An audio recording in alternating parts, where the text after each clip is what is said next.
Ang Maynila ho ay maayos nung panahon po ni Mayor Lim.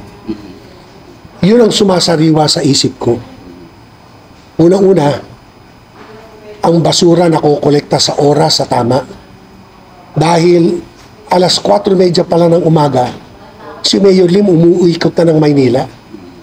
At everyone was alert para talagang magsilbi ng maayos. Pangalawa, illegal drugs na hinto, 99%. Natakot lahat eh. Alam mo si Mayor Lim, disiplinaryo yan eh. Ganito po, hindi naman talaga ako tatakbo ng Vice Mayor ng Maynila. Ako'y napag-atasan ng partido tumakbo dahil masyado nang malala ang problema ng Maynila. At ang City Hall, sindikato na po. Galing ito sa bibig ng mga konsyal na dati kong mga kasama. Yung binenta nilang mga lupa natin na mga mamahalin na kung saan tayo malaking nakukuha na upa. Yan na ipapamahagi natin sa social services gaya ng mga gamot, gaya ng mga emergency na pagkain ng mga senior, pagka may baha. Nawala na po yan. Binenta na nila eh. Hindi, ang sagot daw ng isang mayor, nakakakuha naman tayo ng taxes dyan. Tatanong ko sa'yo, di ba mas mabuti, long-term lease nyo, may nagbabayad na sila ng buwis, atin pa yung lupa at the end of the lease. Ano mas maganda?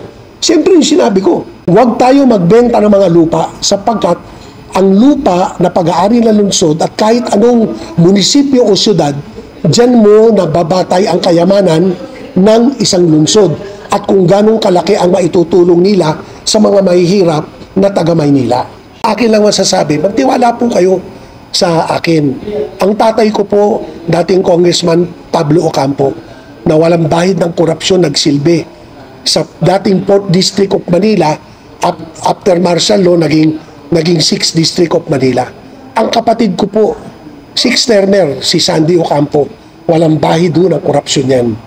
Ang lolo ko, ang great-grandfather ko, si Pablo de Leon Ocampo, na ang dating Vito Cruz, ipinangalan na sa pangalan ng great-grandfather ko na nagsilbi ng maayos sa buong Pilipinas. Ako po, ganun din ang gagawin ko.